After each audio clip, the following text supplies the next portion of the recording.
باللہ من الشیطان الرجیم بسم اللہ الرحمن الرحیم۔ السلام علیکم۔ اب تمام مومنین و مومنات کا اس مجلس شش ماہی میں برائے سال ثواب مرحوم و مغفور سید وسیم حیدر ابن سید عباس حسینی صاحب کی مجلس میں استقبال کرتا ہوں اور اس مجلس کا آغاز اپنے سلام سے کروں گا۔ اس کے بعد مولانا صاحب کو میں خطابت کے لیے دعوت دوں گا۔ آپ سب ایک سلوات سے سارا دے دیں، انشاءاللہ سلام پیش کرتا ہوں۔ اللہ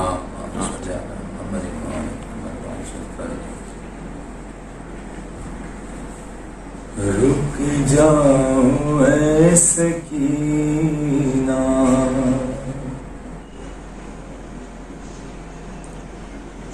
تم سے بچھڑ کے ماں کا مشکل بہت ہے جینا، ماں کو بھی ساتھ لے لو، رک جاؤ اے سکینہ، رک جاؤ اے سکینہ، ہر سمت ہے اندھیرا، ہر راہ پر خطر ہے، ہر راہ پر خطر ہے، ہر سمت ہے اندھیرا، دشمن ہے چار جانب، دل میں چھپائے کینہ، رک جاؤ اے سکینہ، رک جاؤ اے سکینہ،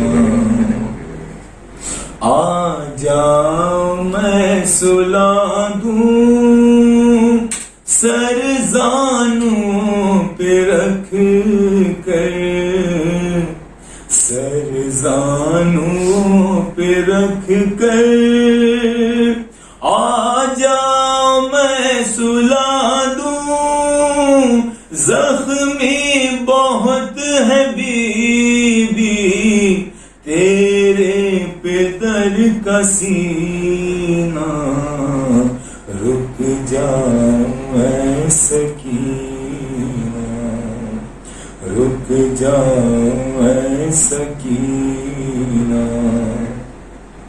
کھا کھا کے تم تماچے گھبرا گئی ہو شاید، گھبرا گئی ہو شاید، کھا کھا کے تم تماچے تاشا سیکھ جاؤ گی آنسوں کو پینا، رک جاؤ اے سکینہ، رک جاؤ اے سکینہ،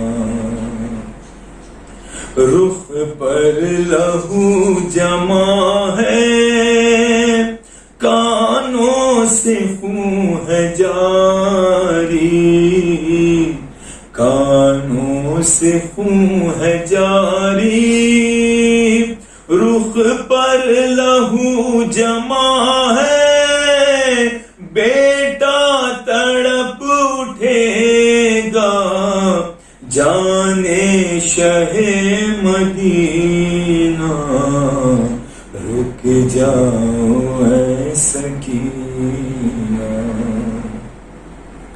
ہے قید شام کیا تنہائیاں مقدر، تنہائیاں مقدر، ہے قید شام کیا بیٹا نصیب میں اب تیرے نہیں مدینہ، رک جاؤ اے سکینہ، اموں کو کو جان مادر اس طرح مت صدا دو،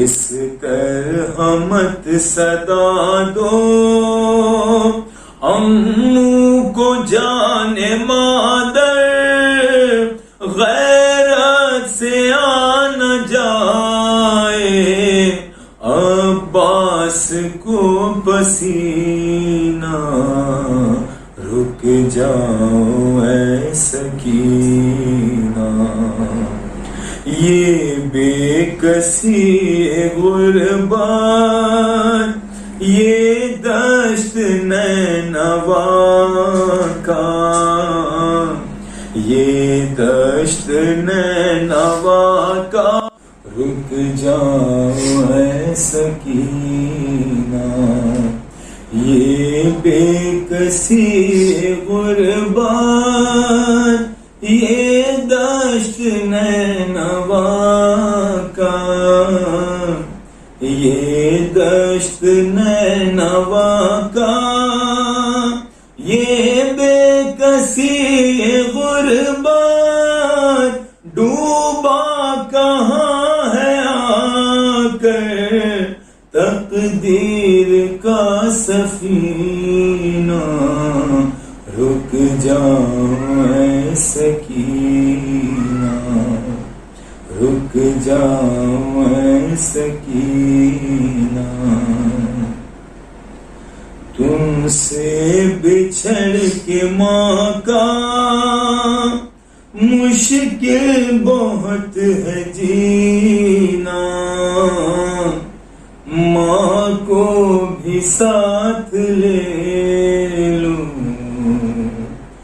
رک جاؤ اے سکینہ۔ محمد وعلى محمد صلوات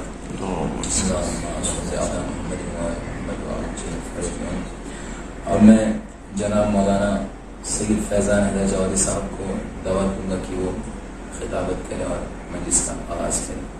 محمد علی محمد صلوات اللہم صلی علی محمد وعلی لا حول ولا قوة إلا بالله العلي العظيم أعوذ بالله من الشيطان اللعين الرجيم بسم الله الرحمن الرحيم الحمد لله رب العالمين والصلاة والسلام والتحية والإكرام على سيدنا ومولانا وحبيب قلوبنا وطبيب نفوسنا وشفيع ذنوبنا بالقاسم محمد اللهم صل على محمد وآل محمد وعلى أهل بيته الطيبين الطاهرين المنتجبين المنتخبين المعصومين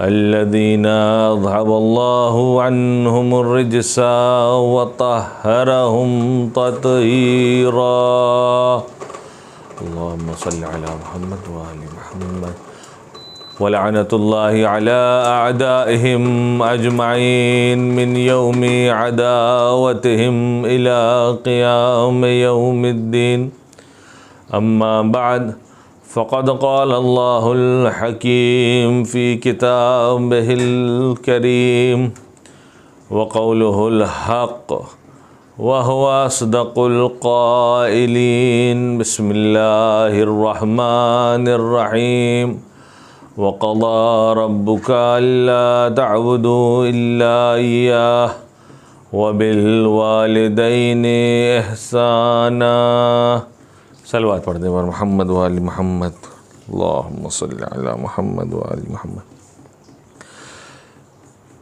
مجلس کے آغاز میں آپ تمام مومنین و مومنات سے گزارش ہے کہ ایک مرتبہ سورہ حمد اور 3 مرتبہ سورہ توحید کی تلاوت فرما کر مرحوم سید وسیم حیدر ابن سید عباس حسینی، مرحومہ محجبین حیدر بنت سید یوسف حسین عابدی کی روح کو ایصال فرما دیں۔ اللہم صلی علی محمد وآل محمد۔ بسم اللہ الرحمن الرحیم۔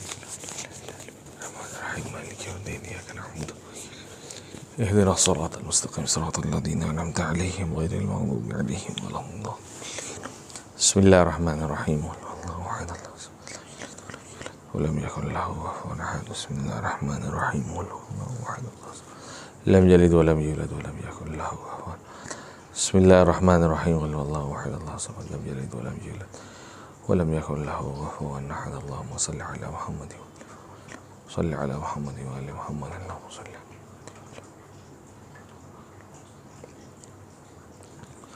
صل على محمد وآل محمد. ربنا تقبل منا إنك أنت السميع العليم. رب ارحمهما كما ربياني صغيرا.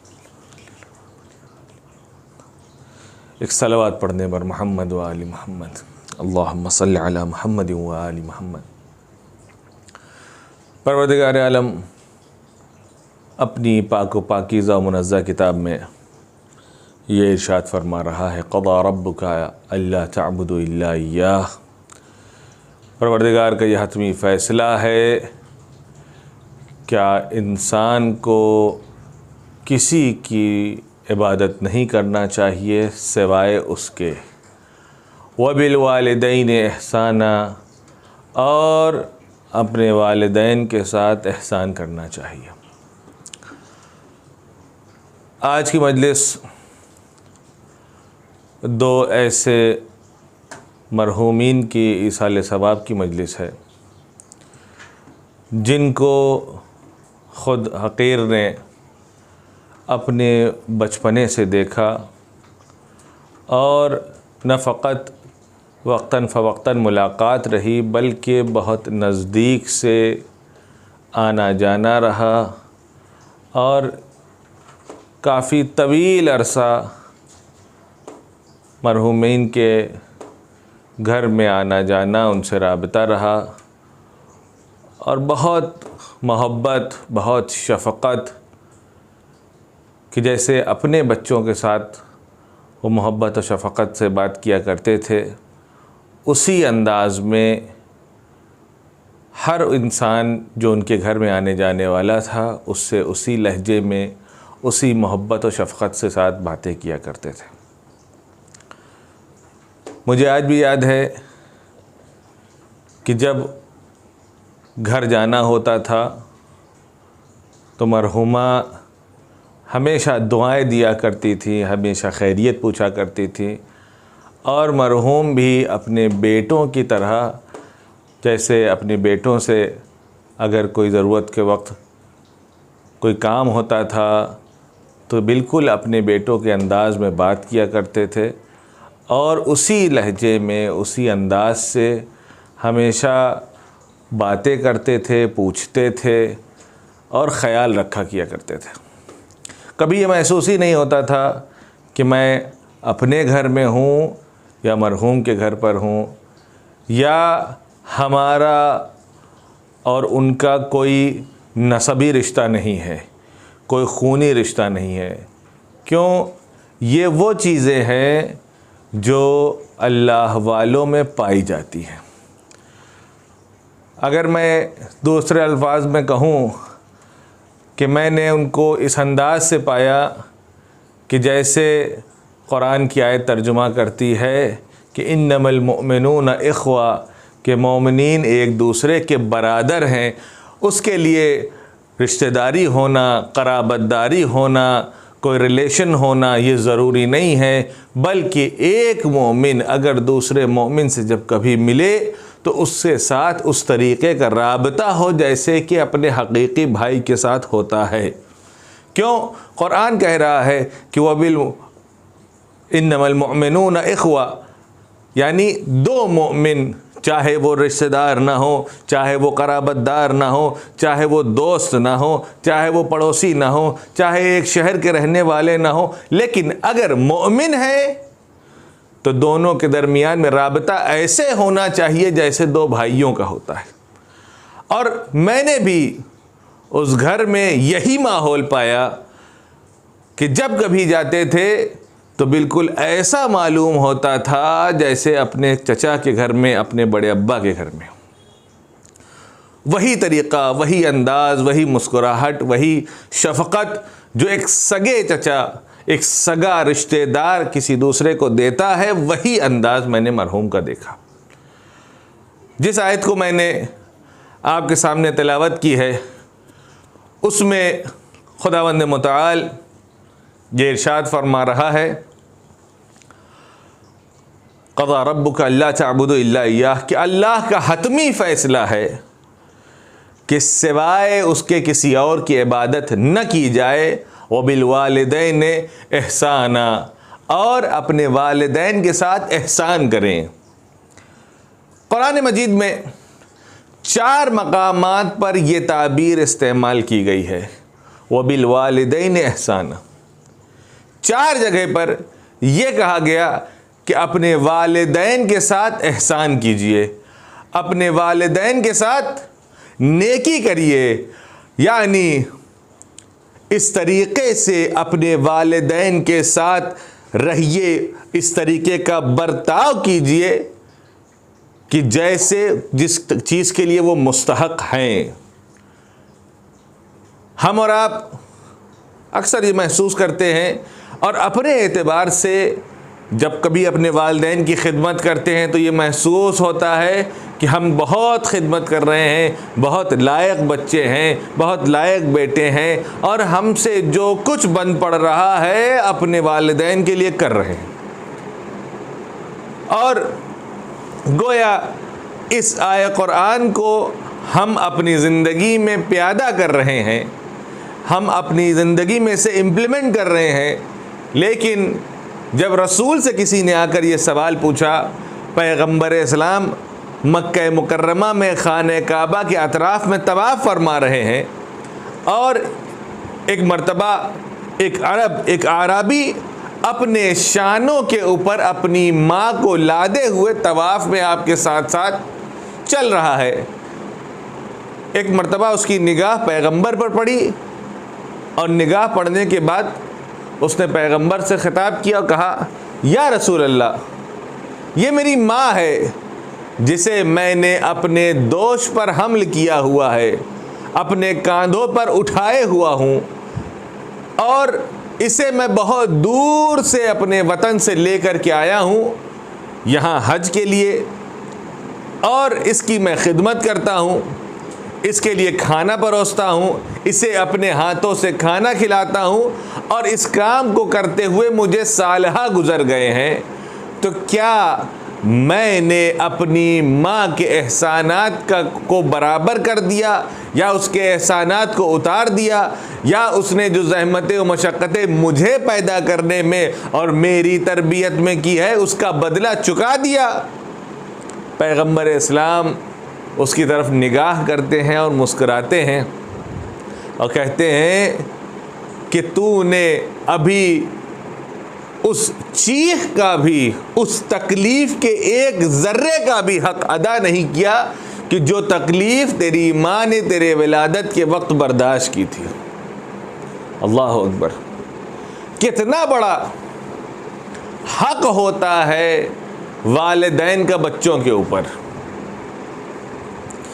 کتنا بڑا حق ہوتا ہے کہ اتنی ساری خدمتیں آج کے زمانے میں بہت کم ایسے گھرانے ملتے ہیں جہاں پر والدین کی اتنی خدمت کی جائے، لیکن مرحوم کا خانوادہ ان چند خانوادوں میں سے ایک ہے کہ جہاں پر اتنی برس تک میں نے خود اپنی آنکھوں سے دیکھا کہ کس طریقے سے بچے اپنے والدین کی خدمت کرتے تھے۔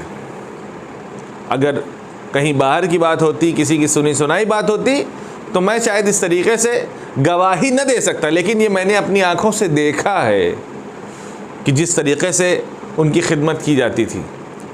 لیکن آپ تصور کریں کہ ان تمام تر خدمت کرنے کے بعد بھی پیغمبر یہ کہہ رہے ہیں کہ اپنے ماں کا حق ادا کرنا ممکن نہیں ہے۔ اب مسئلہ کیا ہے کہ ہم یہ چاہتے ہیں کہ اپنے ماں باپ، اپنے والدین کی خدمت کریں، ان کے لیے ان کے حق میں نیکیاں اور احسان کریں۔ ایک لفظ جو یہاں پر میں بار بار دہرا رہا ہوں، احسان کا لفظ ہے۔ عربی زبان میں احسان اور ہوتا ہے، اردو زبان میں احسان اور ہوتا ہے۔ اردو زبان میں احسان کا مطلب یہ ہوتا ہے کہ ہم نے کسی کے ساتھ نیکی کی، اس کے بدلے میں ہم نے اس سے کوئی چیز نہیں لی، لیکن جہاں موقع ملے گا وہاں ہم اس کا بیان کرتے رہیں گے، اور ممکن ہے کہ اس امید سے نیکی کریں اس کے ساتھ، اس امید سے سامنے والے کی مدد کریں کہ بعد میں اگر کبھی خدا نخواستہ مجھے کوئی ضرورت پڑے تو میں اس سے کہہ سکوں کہ دیکھو فلاں وقت جب تمہیں ضرورت پڑی تھی تو میں نے تمہاری مدد کی تھی، جب تمہیں کسی چیز کی ضرورت پیش آئی تھی تو میں نے تمہاری امداد کی تھی، اب وقت مجھ پر پڑا ہے لہٰذا میں یہ چاہتا ہوں کہ تم میری مدد کرو۔ اس امید کے ساتھ کسی کے لیے مدد کرنا، اس کو اردو میں احسان کہا جاتا ہے کہ میں نے تمہارے اوپر احسان کیا، اور اس کو جتایا بھی جا سکتا ہے۔ کوئی بچہ غریب ہو، مسکین ہو، اس کی پڑھائی کا خرچہ دے دیا، کسی آدمی کی جاب نہ لگ رہی ہو، اس کی سفارش کر دی، کوئی آدمی پریشان حال ہو، اس کی مدد کر دی۔ لیکن جب اس کے حالات بہتر ہو جائے، بچہ پڑھ لکھ کے کوئی صاحب حیثیت اور صاحب منصب اور صاحب عہدہ ہو جائے، یا کوئی جاب میں ترقی پا جائے، تو پھر ہم پلٹ کے یہ کہہ سکتے ہیں ہاں آج جس مقام پہ وہ پہنچے، اگر میں نے ان کی مدد نہ کی ہوتی، اگر میں نے ان کی کمک اور امداد نہ کی ہوتی تو آج یہاں تک نہ پہنچ پاتے۔ یعنی کہیں نہ کہیں انسان جب کسی کی مدد کرتا ہے، کسی کی امداد کرتا ہے، تو کہیں نہ کہیں اپنے دل میں یہ خیال رکھتا ہے، اس کے دل میں ایک گوشے میں یہ احساس پیدا ہوتا ہے کہ میں نے بہت بڑا کام کیا ہے، اور پروردگار ہم کو اس چیز سے محفوظ رکھے کہ ہم ایسی چیزوں کو باہر نکل کے بیان کریں کہ ہم نے فلاں کے ساتھ کیا کیا ہے۔ کیونکہ جیسے ہی ہم نے اس بات کا اظہار کیا کہ فلاں کی مدد کیا تھا، فلاں کی کمک کیا تھا، فلاں کی امداد کیا تھا، جب وہ پریشان تھے ہم نے ان کے لیے چیزوں کو مہیا کرایا تھا، تو اب اس کا اجر جو نیک عمل ہم نے کیا ہے، اس کا اجر کا مطالبہ پہلے جب ہم نے کیا تھا، جس وقت مدد کیا تھا، اس وقت مطالبہ خدا سے تھا کہ خدا بار الہ تیری مرضی کے لیے میں اس کی مدد کر رہا ہوں، تیری خوشنودی کے لیے اس کی امداد کر رہا ہوں۔ لیکن جیسے ہی ہم نے اس امداد کا ذکر خلق الناس سے کیا، لوگوں سے کیا، اور لوگوں کے درمیان میں کیا، تو اب اس کا مطلب یہ ہے کہ رضا الہی کے ساتھ ساتھ لوگوں کی واہ واہی بھی چاہیے، لوگوں کی رضایت بھی چاہیے۔ یعنی بھائی ہم نے جو کام کیا، جو زحمت کی یا کسی کی مدد کی، یہ تو اس کو پتا ہے جس کی مدد ہوئی، یا مجھ کو پتا ہے جس نے مدد کی۔ اب ہم یہ چاہتے ہیں یہ جو زحمت ہم نے کی ہے بقول ہمارے خود کے، یہ جو ہم نے دوسروں کی امداد کی ہے، اس کا اظہار بھی ہونا چاہیے، ورنہ لوگوں کو پتہ کیسے چلے گا کہ کتنا بڑا خیر ہوں میں، کتنا بڑا کار خیر کرنے والا ہوں میں۔ لوگوں کے درمیان میں پھر چرچا کیسے ہوگا کہ ارے فلاں صاحب بہت مومن ہے۔ اس کام کے لیے میں نے عرض کیا کہ شیطان کا جو حربہ ہے، شیطان کبھی کبھی ایسے کرتا ہے، اس کے دو طریقے کے حربے ہوتے ہیں۔ ایک مرتبہ وہ ہم کو کار خیر کرنے سے پہلے روکتا ہے، یعنی جب ہم کار خیر کرنا چاہتے ہیں پہلے ہی آ کے منع کرے گا کہ کہاں چکر میں پڑے ہو، پتہ نہیں مستحق ہے نہیں ہے، ضرورت ہے نہیں ہے، آج کل تو لوگوں کا دھندا ہو گیا ہے، یہی سب طریقہ ہے، لوگ آ کے بیوقوف بناتے ہیں اور ہم اور آپ جیسے شریف لوگ بیوقوف بنتے رہتے ہیں۔ ایک طریقہ یہ ہے کہ انسان کو کار خیر کرنے سے پہلے ہی منزل پہ، پہلے ہی مرحلے پہ روک دیا جائے، لیکن ہماری شرافت نفس، ہماری تربیت، ہمارے گھرانے کی جو ویلیوز ہیں وہ ہم کو کہتی ہیں کہ نہیں، اگر ہمارے گھر پہ کوئی آیا ہے، کوئی ضرورت مند ہے، اگر وہ اپنے ہاتھ کو پھیلا رہا ہے تو اس کی مدد ہونی چاہیے۔ یہ جو تعلیمات ہم کو اپنے والدین سے ملی ہے وہ ہم کو موٹیویٹ کرتی ہے کہ ہم اس کام کو کریں۔ لہٰذا پہلی منزل ہم نے آسانی سے پار کر لی کہ جب کوئی مستحق ہمارے پاس آیا تو ہم نے اس کی مدد کری۔ اب دوسری منزل پر شیطان نے اپنے حربے کو بدلا، جب یہ دیکھا کہ ہم سیدھے سیدھے جا رہے ہیں اور اس کو کار خیر کرنے سے روک رہے ہیں تو یہ رک نہیں رہا ہے، یعنی اس کی تربیت اس طریقے سے کی گئی ہے کہ یہ کبھی بھی کسی بھی کار خیر کو اگنور نہیں کرے گا۔ ایسا نہیں ہے کہ اس کو کم سمجھے گا یا یہ کہے گا نہیں یہ نہیں کروں گا، نہیں، لہٰذا اب وہ اپنے حربے کو بدلے گا، اب اس حربے کو اس طریقے سے استعمال کرے گا کہ جو کار خیر ہم نے کیا ہے، ظاہر سی بات ہے جب انسان کوئی کار خیر کرتا ہے تو اس کے اندر ایک خوشی کا احساس پیدا ہوتا ہے، ایک خوشنودی کا احساس وہ کرتا ہے. لہٰذا اب وہ آپ کے پاس آئے گا اور آنے کے بعد یہ کہے گا کہ نہیں ماشاءاللہ بہت اچھا کام کیا، اور اب ہم کو چاہیے کہ ہم اور زیادہ اس طریقے کے اچھے کام کرتے رہیں. لیکن اس میں ایک مسئلہ ہے. مسئلہ کیا ہے؟ مسئلہ یہ ہے کہ ہمارے اندر پوٹینشل ہے اچھے کام کرنے کی، ہمارے پاس مال ہے، ہمارے پاس خلوص نیت ہے، ہمارے پاس امکانات ہیں. ہم یہ چاہتے ہیں کہ اس امکانات اور اس پوٹینشل اس مال کے ذریعے سے دوسرے لوگوں کی امداد کیا جائے. یہ خیال بہت اچھا ہے. اگر ہمارے ذہن میں یہ خیال آتا ہے تو ہم کو لگا کہ یہ تو بہت اچھی بات ہے، ہم بہت اچھا پازیٹیو سوچ رہے ہیں، ایک مثبت فکر ہے ہمارے اندر. لہٰذا اب ہم اس کے ساتھ فلو میں جا رہے ہیں. اب شیطان اگلی بات کہے گا کہ ہاں اس کار خیر کو کرنا چاہیے، رائے خدا میں خرچ کرنا چاہیے. لیکن یہاں پہ ایک چھوٹی سی دقت ہے. کہ کیا پریشانی ہے؟ کہ پریشانی یہ ہے کہ آپ کے اندر جذبہ بھی ہے، آپ کے پاس مال بھی ہے، امکانات بھی ہے، سب کچھ ہے، لیکن مسئلہ یہ ہے کہ لوگوں کو پتہ ہی نہیں ہے کہ آپ کار خیر کرنے والوں میں سے ہیں، آپ دوسروں کی مدد کرنے والوں میں سے ہیں. لہٰذا کچھ ایسا کیا جائے کہ جس سے لوگوں کو پتہ چلے، ان کو خبر ہو، تاکہ وہ وہاں سے آئیں اور ہم مزید آگے بڑھ کر کار خیر کر سکیں. اچھی سوچ ہے.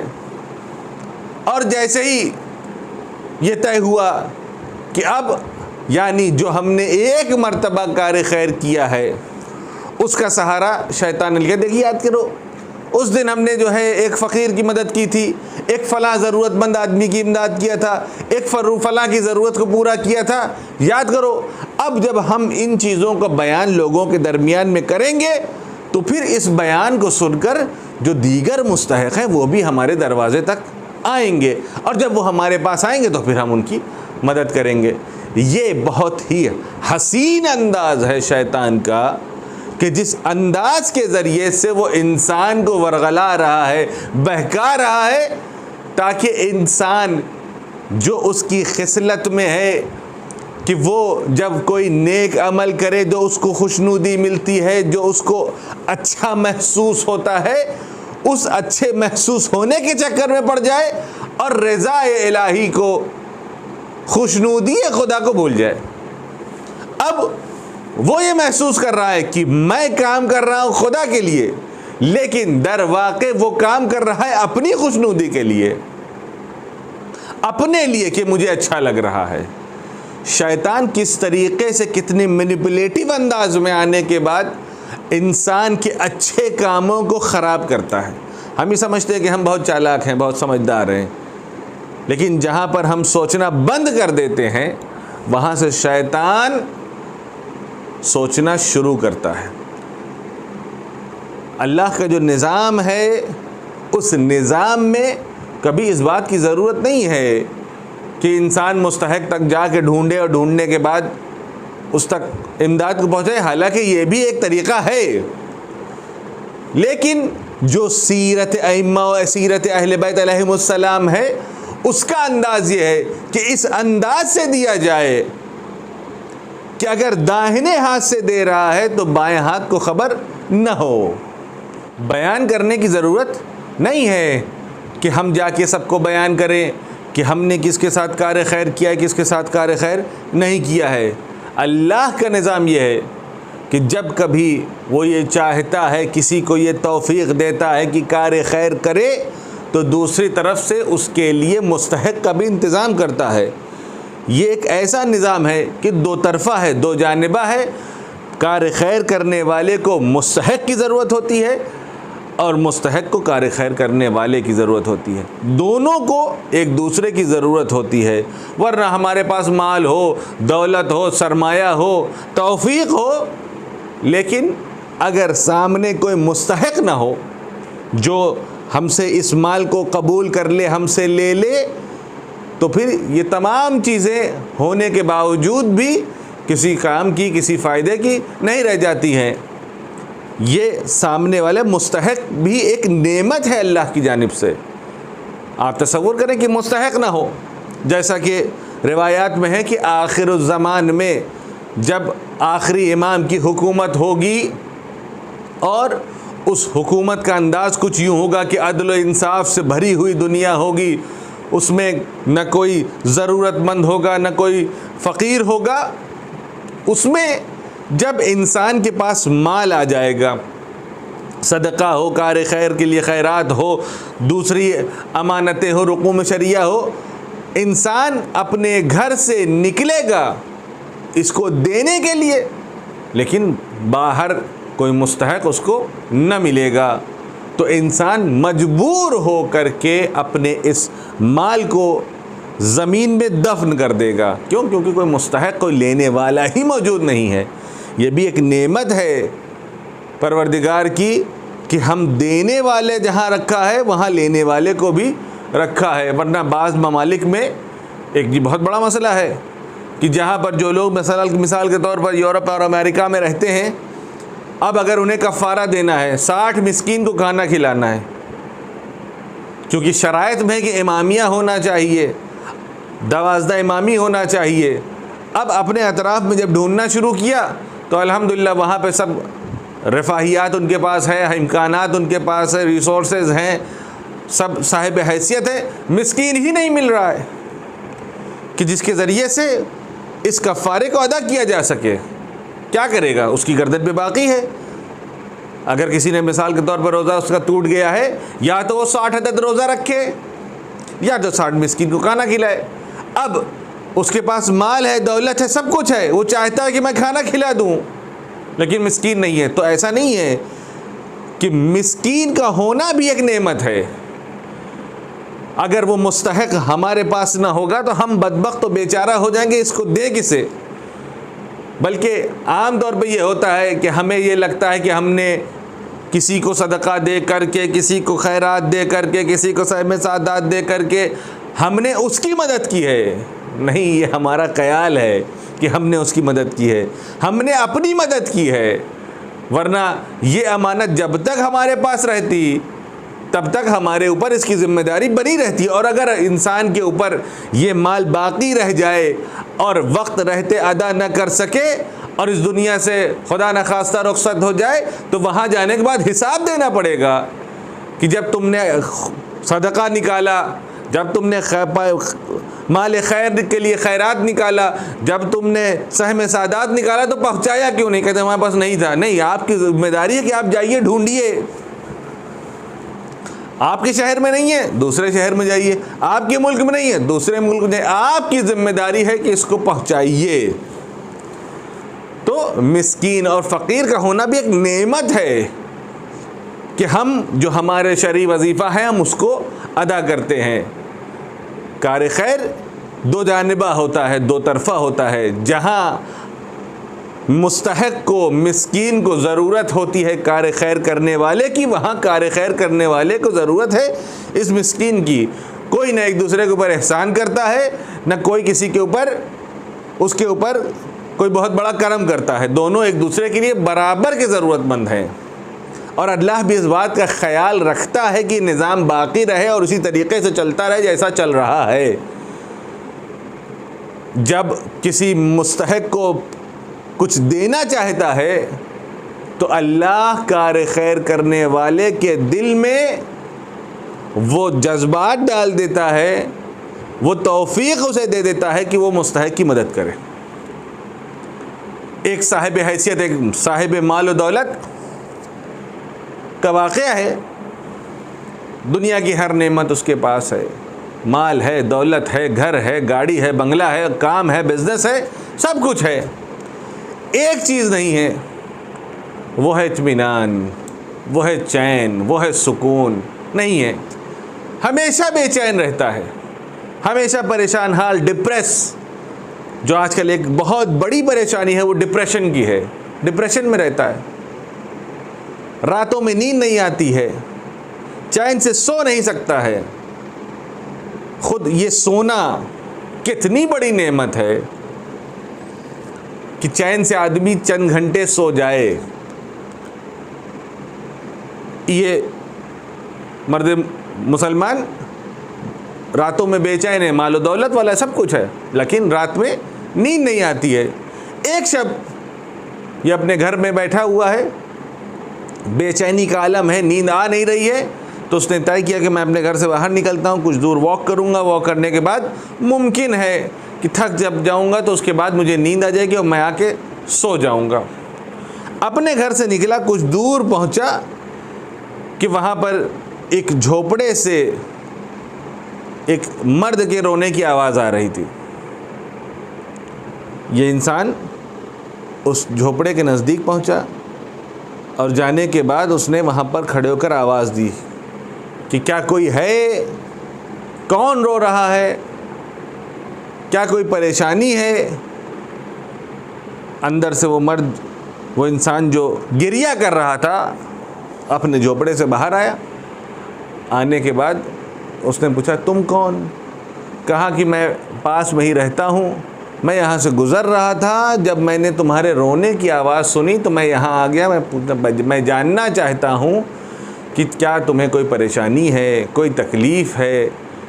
اگر کوئی پریشانی یا تکلیف ہو تو تم مجھ سے بتاؤ, میں انشاءاللہ تمہاری مدد کروں. کہا کہ میری بیوی بہت علیل ہے, بہت بیمار ہے, میرے پاس نہ پیسے ہیں نہ کوڑی ہے, اور نہ ہی کوئی انتظام ہے کہ میں اس کو ڈاکٹر تک لے کر کے جاؤں.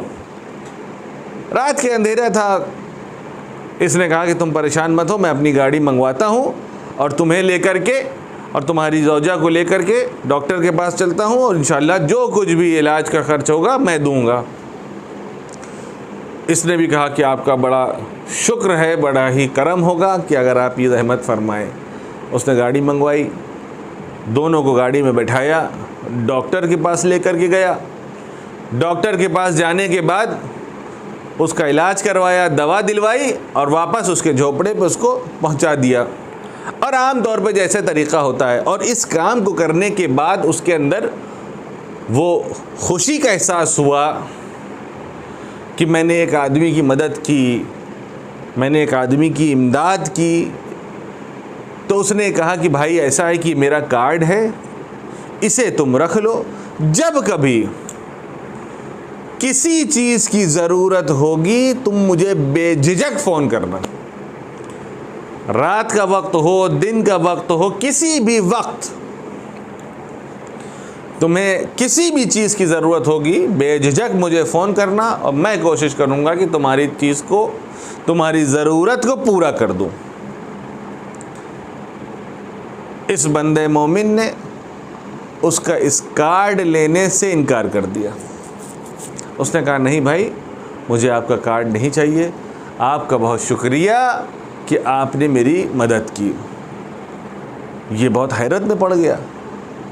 اس نے کہا کہ نہ میں تم سے کوئی اس کے عوض میں کوئی چیز مانگ رہا ہوں, نہ میں کوئی چیز کا مطالبہ کر رہا ہوں, نہ میں تم سے کوئی چیز چاہتا ہوں. مجھے اچھا لگا کہ میں نے تمہاری مدد کی, لہٰذا میں یہ چاہتا ہوں کہ اگر آئندہ بھی اگر کوئی پریشانی ہو تو مجھے بتانا, انشاءاللہ میں تمہاری مدد پھر سے کروں گا.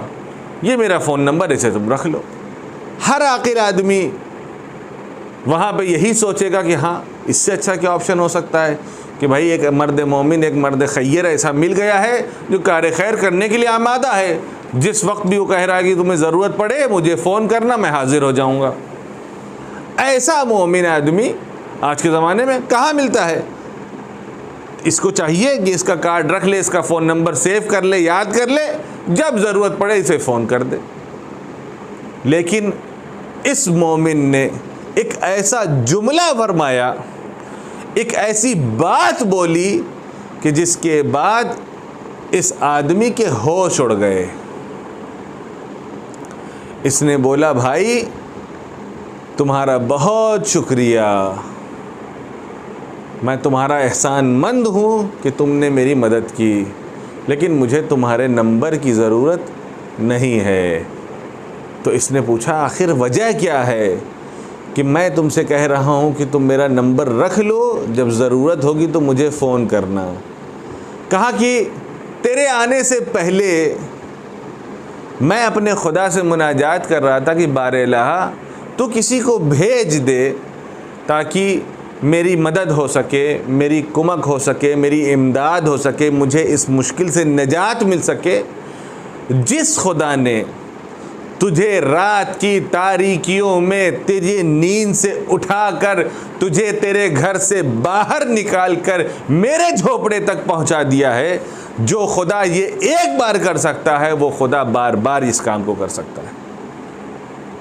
تصور کریں کہ اس کے ایمان کا درجہ کہاں تک ہے۔ وہ یہ کہہ رہا ہے کہ جس خدا نے تم کو ایک بار وہاں سے تمہارے رات کے اندھیرے اور اطمینان کے بستر سے بے چینی کے عالم میں اٹھا کے تمہارے گھر سے تمہیں باہر نکال کے میرے جھوپڑے تک پہنچا دیا، جو خدا یہ کام ایک بار کر سکتا ہے وہ خدا اس کام کو بار بار کر سکتا ہے۔ عزیزوں، ہم نہ یہ سوچیں کہ اگر ہم نے کسی کی مدد کیا ہے تو جہاں ایک طرف خدا ہم کو توفیق دے رہا ہوتا ہے، وہاں ایک طرف اپنے دوسرے بندے کی دعا کو استجابت بھی دے رہا ہوتا ہے۔ صرف ہم اور آپ ایک ذریعہ ہیں کہ اپنے اس کام کے ذریعے سے، اس کار خیر کے ذریعے سے ہم اسی کو کام کو کر رہے ہوتے ہیں جو اللہ نے ہمیں توفیق دی ہے کرنے کی، جو توفیق خدا نے ہمیں عطا کی ہے کہ ہم اس کام کو کریں۔ تصور کریں کہ ہم اپنے کسی کام کو کوئی بہت بڑا نہ سمجھیں۔ دعائے توبہ میں ہمارے آپ کے چوتھے امام زین العابدین علیہ الصلوۃ والسلام اللہم صلی علی محمد وآل محمد یہ ارشاد فرماتے ہیں کہ بار الہ کوئی ایسا گناہ نہ رکھنا ہماری نگاہ میں کہ جس کو ہم چھوٹا سمجھیں۔ بہت سارے گناہ ہوتے ہیں جس کو ہم سمجھیں معمولی سی بات ہے، کسی کو چھیڑ دیا، کسی کے پیٹھ پیچھے کچھ بول دیا، کسی کو کچھ کہہ دیا، چھوٹی سی بات ہے۔ کیونکہ ہم ان چیزوں کو چھوٹا سمجھتے ہیں۔ بار الہ ہماری نگاہ میں کسی گناہ کو چھوٹا نہ بنانا۔ جب کوئی گناہ کریں، کوئی غلطی کریں تو اس کو بڑا سمجھیں، کیونکہ دوسری احادیث میں موجود ہے کہ جس گناہ کو ہم چھوٹا سمجھتے ہیں وہ سب سے بڑا گناہ ہے، اور جس گناہ کو، جس کار خیر کو ہم بڑا سمجھے وہ ضائع ہے۔ ہم نے چھوٹی سی کسی کی مدد کی، ہماری انسان کی فطرت یہ ہے کہ اپنے گناہوں کو چھوٹا اور اپنے کار خیر کو بڑا سمجھتا ہے، کہ ہم نے بہت بڑا کام کر دیا ہے، ہم نے بہت عظیم کام کیا ہے، اس سے بڑا کام کوئی نہیں کر سکتا۔ نہیں، کوئی کام بڑا نہیں ہے۔ ممکن ہے کہ کسی کے استعداد زیادہ ہو، کسی کا پوٹینشل زیادہ ہو، وہ اپنے اعتبار سے کام کرے، کسی کا پوٹینشل کم ہو، وہ اپنے حساب سے کام کرے۔ خراسان کی رہنے والی ایک بوڑھی عورت، نیشا پور کی رہنے والی، ایک وفد، ایک ڈیلیگیشن مشہد مقدس سے طوس سے نکلا اور 7ویں امام موسیٰ کاظم علیہ الصلوۃ والسلام کی زیارت کے لیے، ان سے ملاقات کے لیے بغداد جا رہا ہے۔ جب یہ وفد طوس سے نکلا، مشہد سے نکلا اور نیشابور پہنچا، اور یہ خبر اہل نیشابور میں عام ہوئی کہ ایک ڈیلیگیشن ہے جو کچھ امانتیں، کچھ ہدیے، کچھ گفٹس لے کے امام کاظم کے پاس جا رہی ہے، تو ایک بوڑھی عورت جس کا کام خیاطی اور سلائی کا تھا، جب اس کو پتہ چلا تو اس نے پتہ کیا، تحقیق کیا کہ بھائی اس کاروان کا رئیس کون ہے، اس کاروان کا لیڈر کون ہے۔ اس کے پاس پہنچی اور پہنچنے کے بعد 1 عدد درہم، 1 درہم اس نے رئیس کاروان کو دیا، کہا کہ یہ میری طرف سے ہدیہ ہے، اسے امام کاظم تک پہنچا دینا۔ اس نے درہم کو دیکھا، اس نے کہا کہ یہاں پورے کاروان میں ایک سے ایک قیمتی چیزیں، نہ جانے کتنے ہزار دینار، کتنی مال و دولت و سرمایہ، بیش قیمتی چیزیں ہدیہ کے طور پر دی جا رہی ہیں، اور تم ایک یہ درہم لے کے آئی ہو۔ اس نے کہا کہ بھائی میرے پاس جو ہے وہ میں لے کر کے آئی ہوں، اسے تم امام کی خدمت میں پہنچا دینا۔ اس نے بھی کہا ٹھیک ہے، اس نے اپنی جیب میں کہیں ڈال دیا، اور یہ کاروان بغداد امام کی زیارت کے لیے پہنچا۔ جب بغداد امام کی زیارت کے لیے پہنچا تو جو ہدایا، جو گفٹس، جو رقوم، جو پیسے، جو گفٹس، جو ہدیے تھے، وہ سب امام کے سامنے پیش کیے گئے۔ امام نے اس رئیس کاروان سے پوچھا کہ میری ایک چاہنے والی نے تم کو ایک امانت دی ہے، وہ کہاں ہے؟ کیونکہ لمحے بھر کے لیے اس کے ذہن میں تھا بھی نہیں، یاد بھی نہیں تھا کہ ایک بوڑھی عورت تھی جس نے کچھ دیا تھا۔ جیسے ہی امام نے متوجہ کیا، فوراً اس کے ذہن میں یاد آیا کہ ایک بوڑھی عورت تھی جس نے مجھے 1 درہم دیا تھا امام کو دینے کے لیے۔ اس نے فوراً اپنے جیب میں ڈھونڈا، ڈھونڈنے کے بعد وہ 1 درہم امام کی خدمت میں پیش کر دیا۔ امام نے اس 1 درہم کو قبول کر لیا، اور باقی جتنے بھی گفٹس اور ہدایہ اور مال و دولت تھی، وہ سب کہا کہ جا کر کے اپنے شہر کے لوگوں کے درمیان میں جو مستحق ہیں انہیں تقسیم کر دینا، اور اپنے رومال کا ایک ٹکڑا اس خاتون کے لیے بطور ہدیہ بھجوایا، کہا کہ اس رومال کو اس خاتون کو دے دینا، اور اس سے کہنا کہ جس دن تمہیں یہ رومال ملے گا اس کے چند دنوں کے بعد تم اس دنیا سے رخصت ہو جاؤ گی، اس رومال کو تم اپنے کفن میں رکھ لینا، اس رومال کے ذریعے سے آتش جہنم تم تک نہیں پہنچے گی، اور میں خود تمہاری نماز جنازہ پڑھانے کے لیے نیشابور آؤں گا۔ یہ کاروان جب واپس پہنچا تو اس آدمی نے اس رومال کو اس بوڑھی عورت کو دیا، اور اس سے امام کا پیغام اس تک پہنچا دیا۔ کچھ دن کے بعد وہ اس دنیا سے رخصت ہو گئی۔ عزیزوں، کار خیر کے سائز کو نہیں دیکھنا ہے، کار خیر کرتے وقت اس کے پیچھے چھپے ہوئے خلوص کو دیکھنا، کہ کس خلوص سے ہم نے اس کام کو کیا ہے۔ 1 درہم کہاں 1 درہم، اور کہاں ہزاروں دینار، کہاں 1 درہم اور کہاں بیش قیمتی ہدایے و تحفے، لیکن اس 1 درہم کے اندر کتنا خلوص تھا کہ امام ہفتم نے اس 1 درہم کو رکھ لیا اور باقی چیزوں کو لوٹا دیا۔ تو ہمیں جو سلسلہ ہے ہمارے مرحومین کا، یقیناً انہوں نے اپنی زندگی میں بہت سارے کار خیر کیے ہیں، سب کے مرحومین، لیکن جب وہ دنیا سے چلے جاتے ہیں تو ان کا خود کا ذاتی طور پر یہ سلسلہ منقطع ہو جاتا ہے۔ اب ہم اگر ان کے لیے کوئی چیز ہدیہ کریں گے تو وہ ان تک پہنچے گا۔ ہم کو یہ چاہیے کہ ہم اپنے مرحومین کے لیے جتنا زیادہ ہو سکے کار خیر کریں تاکہ ان تک پہنچتا رہے۔ جو کار خیر وہ یقیناً کر کے گئے ہیں وہ بہت ہے، لیکن ہم نے کیا کیا، ہم کیا کر رہے ہیں؟ ہر آدمی کی ذمہ داری ہے کہ وہ اپنے والدین، اپنے آباء و اجداد کے لیے کار خیر کا سلسلہ جاری رکھے تاکہ ان تک خیر پہنچتا رہے، اور چاہیے کہ اپنے اطراف کے جو ضرورت مند لوگ ہیں، یتیم ہیں، مسکین ہیں، ضرورت مند ہیں، بیوہ ہیں، ان کا خیال رکھا جائے۔ یہ چیزیں ہمیں مولا کائنات کی سیرت سے ملتی ہے۔ مولا کائنات خلیفہ وقت تھے، مولا کائنات امیر کوفہ تھے، لیکن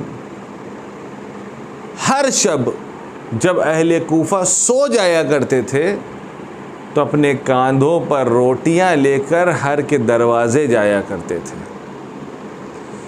کبھی مسکین کے دروازے، کبھی یتیم کے گھر، کبھی کسی بیوہ کی مدد کرنے گئے ہیں، کبھی کسی ضرورت مند کی مدد کرنے گئے ہیں۔ یہ ایک اہم کام ہے عزیزوں۔ ممکن ہے کہ ہم ایک ایسے گھرانے سے تعلق رکھتے ہوں کہ اگر ہمارے دروازے تک کوئی مسکین، کوئی ضرورت مند آ جائے تو ہم اسے خالی ہاتھ نہ جانے دیں۔ ایسے بہت سارے گھرانے مل جائیں گے، ایسے بہت سارے لوگ مل جائیں گے کہ جن کے بارے میں یہ کہا جا سکتا ہے کہ اگر ان کے دروازے پہ چلے گئے تو کبھی کوئی خالی ہاتھ نہیں لوٹا ہے۔ لیکن ایسے افراد، ایسے لوگ تاریخ میں بہت کم ملتے ہیں کہ جو خود مسکینوں کے گھر تک جائیں، جو خود ضرورت مندوں کے گھر تک جائیں، جو خود یتیموں کے گھر تک جائیں اور وہاں جانے کے بعد ان امداد کو پہنچائیں، اور نہ فقط اس مدد کو پہنچائیں بلکہ جب ان سے سوال ہو کہ اے بھائی تم کون ہو جو تم میری مدد کرنے کے لیے آئے ہو، اے بھائی تم کون ہو جو میری نصرت کے لیے آئے ہو، تو مولا جواب میں یہ نہ کہیں کہ میں تمہارا والی و وارث ہوں، میں والی کوفہ ہوں، میں خلیفہ وقت ہوں۔ نہیں، مولا ارشاد فرماتے ہیں ایک مسکین ہے جو دوسرے مسکین کے ساتھ بیٹھا ہوا ہے، ایک فقیر ہے جو دوسرے فقیر کے ساتھ بیٹھا ہوا ہے۔ یہ جذبہ کہاں سے پیدا ہوگا عزیزوں؟ یہ اہل بیت کا گھرانہ ہے کہ جہاں پر نام کوئی مطلب نہیں ہے، جہاں پہ رہدہ کی کوئی حیثیت نہیں ہے، جہاں پہ منصب کی کوئی اہمیت نہیں ہے، لیکن اگر کسی چیز کی اہمیت ہے تو صرف اور صرف رضا الہی کی اہمیت ہے۔ عزیزوں، ہم نے امیر المومنین کی حیات میں یہ دیکھا کہ اگر جب امیر المومنین کوفے کی گلیوں میں نکلتے ہیں تو یتیموں کے سروں پر ہاتھ دست شفقت پھیرتے جاتے ہیں، ہاتھ رکھتے جاتے ہیں۔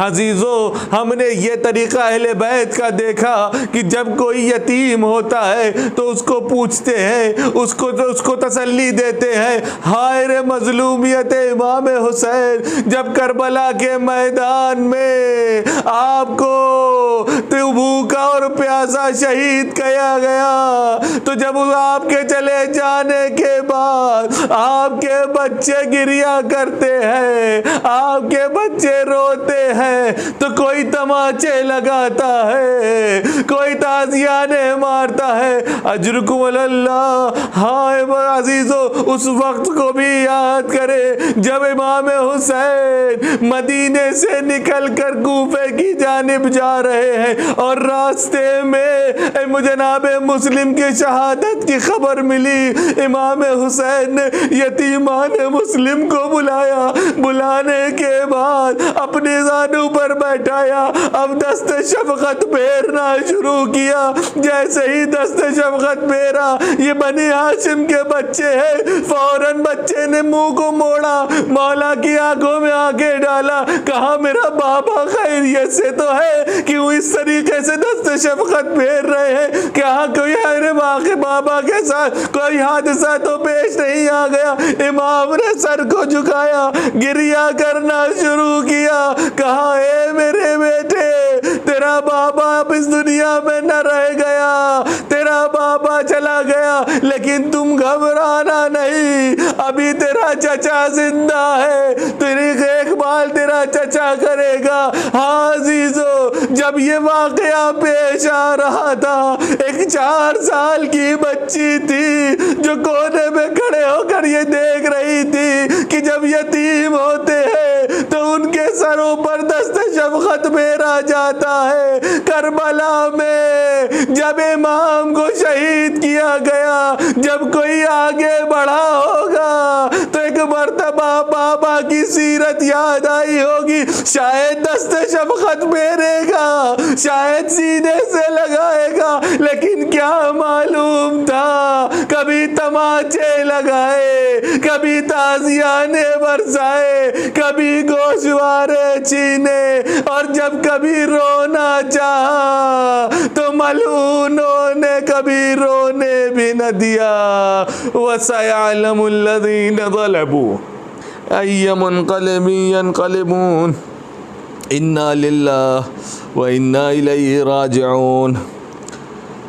بار الہ ہماری اس مختصر سی عزا کو قبول فرما، بار الہ ہمارے گناہان کبیرہ و صغیرہ کو معاف فرما، بار الہ جن مرحومین کے لیے یہ مجلس منعقد کی گئی ہے ان کے درجات کو بلند فرما، بار الہ ان کی مغفرت فرما، انہیں جوار معصومین علیہم السلام میں جگہ عنایت فرما، پسماندگان کو، اہل خانہ و فرزندان کو صبر جمیل عطا فرما۔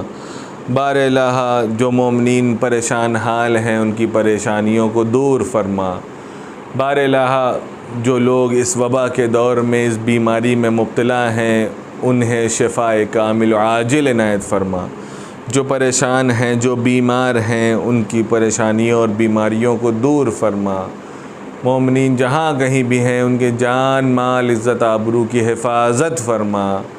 بار الہ منتقم خون اہل بیت، منتقم خون سید الشہداء کے ظہور میں تعجیل فرما، ہم سب کو ان کے اعوان و انصار میں شمار فرما۔ ربنا تقبل منا انک انت السمیع العلیم۔ ایک مرتبہ سورہ حمد اور 3 مرتبہ سورہ توحید کی تلاوت فرما کر مرحوم سید وسیم حیدر ابن سید عباس حسینی اور مرحومہ محجبین حیدر بنت سید یوسف حسین عابدی کی روح کو اصحال فرما دے۔ ربنا